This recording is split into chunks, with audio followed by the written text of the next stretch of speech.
ਅੱਜ ਡਿਸਟ੍ਰਿਕਟ ਮੋਗਾ ਦੇ ਜਿਹੜੇ ਆਪਣੇ ਸ਼ਹਿਰ ਦੇ ਤਕਰੀਬਨ 14-15 ਹੋਟਲਾਂ ਦੇ ਵਿੱਚ ਵੱਖ-ਵੱਖ ਪੁਲਿਸ ਪਾਰਟੀਆਂ ਬਣਾ ਕੇ ਰੇਡ ਕੀਤੇ ਗਏ ਕਿਉਂਕਿ ਸਾਨੂੰ ਇਨਫੋਰਮੇਸ਼ਨ ਸੀ ਵੀ ਇੱਥੇ ਕਈ ਤਰ੍ਹਾਂ ਦਾ ਕੋਈ ਇਲੀਗਲ ਕੰਮ ਹੋ ਰਹੇ ਨੇ।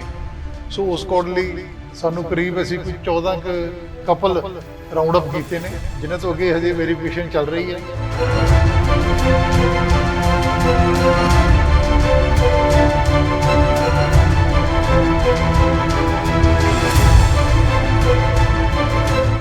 ਮੋਗਾ ਪੁਲਿਸ ਵੱਲੋਂ ਕਾਰਵਾਈ ਕਰਦੇ ਹੋਏ ਸ਼ਹਿਰ ਦੇ 14 ਤੋਂ 15 ਹੋਟਲ ਵਿੱਚ ਛਾਪੇਮਾਰੀ ਕੀਤੀ ਗਈ, ਜਿਸ ਦੌਰਾਨ ਤਕਰੀਬਨ ਸਾਰੇ ਹੋਟਲਸ ਵਿੱਚੋਂ 28 ਲੜਕੇ ਅਤੇ ਲੜਕੀਆਂ ਹਿਰਾਸਤ ਵਿੱਚ ਲਈਆਂ ਗਈਆਂ। ਪੁਲਿਸ ਨੂੰ ਸੂਚਨਾ ਮਿਲੀ ਸੀ ਕਿ ਇਹਨਾਂ ਹੋਟਲ ਦੇ ਵਿੱਚ ਗੈਰ ਕਾਨੂੰਨੀ ਕੰਮ ਚੱਲ ਰਹੇ ਨੇ।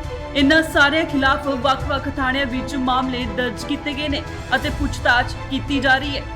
ਇਸ ਮੌਕੇ ਜਾਣਕਾਰੀ ਦਿੰਦੇ ਹੋਏ ਜਗਜੀਤ ਸਿੰਘ ਨੇ ਦੱਸਿਆ ਕਿ ਉਹਨਾਂ ਨੂੰ ਸੂਚਨਾ ਮਿਲੀ ਸੀ, ਜਿਸ ਦੇ ਆਧਾਰ ਤੇ ਇਹਨਾਂ ਹੋਟਲਾਂ ਤੇ ਰੇਡ ਕੀਤੀ ਗਈ ਹੈ। 4 ਤੋਂ 5 ਹੋਟਲਾਂ ਦੇ ਮਾਲਕ ਅਤੇ ਮੈਨੇਜਰ ਤੇ ਮਾਮਲਾ ਦਰਜ ਕਰ ਲਿਆ ਗਿਆ ਤੇ ਅਗਲੀ ਕਾਰਵਾਈ ਸ਼ੁਰੂ ਕਰ ਦਿੱਤੀ ਗਈ ਹੈ। ਅੱਜ ਡਿਸਟ੍ਰਿਕਟ ਮੋਗਾ ਦੇ ਜਿਹੜੇ ਆਪਣੇ ਸ਼ਹਿਰ ਦੇ ਤਕਰੀਬਨ 14-15 ਹੋਟਲਾਂ ਦੇ ਵਿੱਚ ਵੱਖ-ਵੱਖ ਪੁਲਿਸ ਪਾਰਟੀਆਂ ਬਣਾ ਕੇ ਰੇਡ ਕੀਤੇ ਗਏ ਕਿਉਂਕਿ ਸਾਨੂੰ ਇਨਫੋਰਮੇਸ਼ਨ ਸੀ ਵੀ ਇੱਥੇ ਕਈ ਤਰ੍ਹਾਂ ਦਾ ਕੋਈ ਇਲੀਗਲ ਕੰਮ ਹੋ ਰਹੇ ਨੇ।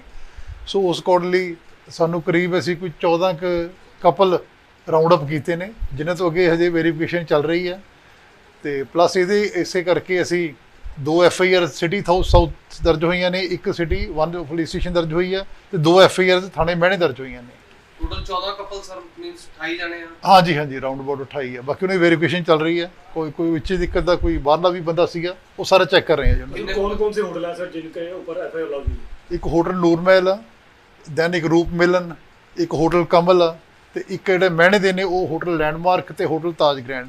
तो सर कौन सी सेक्शन सर इनके ऊपर लगाई गई है? ਇਹ ਇਮੋਰਲ ਟ੍ਰੈਫਿਕ ਐਕਟ ਦਾ ਦਿੱਤਾ ਆਪਾਂ ਜਿਹੜੇ ਲੋਕਲ ਦਿੱਤੇ ਨੇ ਸਿਟੀ ਸਾਊਥ ਤੇ ਸਿਟੀ 1 ਚ ਤੇ ਬਾਕੀ ਜਿਹੜੇ ਉਧਰ ਮਹਿਣੇ ਵਾਲੇ ਨੇ ਉਹਨਾਂ ਦੇ ਸਰਾਏ ਐਕਟ ਦਾ ਦਿੱਤਾ FIR ਕਿਉਂਕਿ ਉਹਨਾਂ ਨੇ ਪ੍ਰੋਪਰ ਰਿਕਾਰਡ ਨਹੀਂ ਸੀ ਮੇਨਟੇਨ ਕੀਤਾ।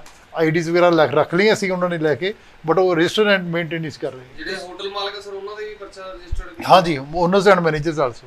अच्छा ओनर्स एंड मैनेजर सर सभी होटल जो इमोरल ट्रैफिक एक्ट ਹਾਂਜੀ ਜਿਨ੍ਹਾਂ ਦੇ FIR ਹੋ ਜਾਈ ਹੈ। ਮੋਗਾ ਤੋਂ ਸੰਜੀਵ ਕੁਮਾਰ, ਇੰਡੋਸ TV, ਆਸਟ੍ਰੇਲੀਆ।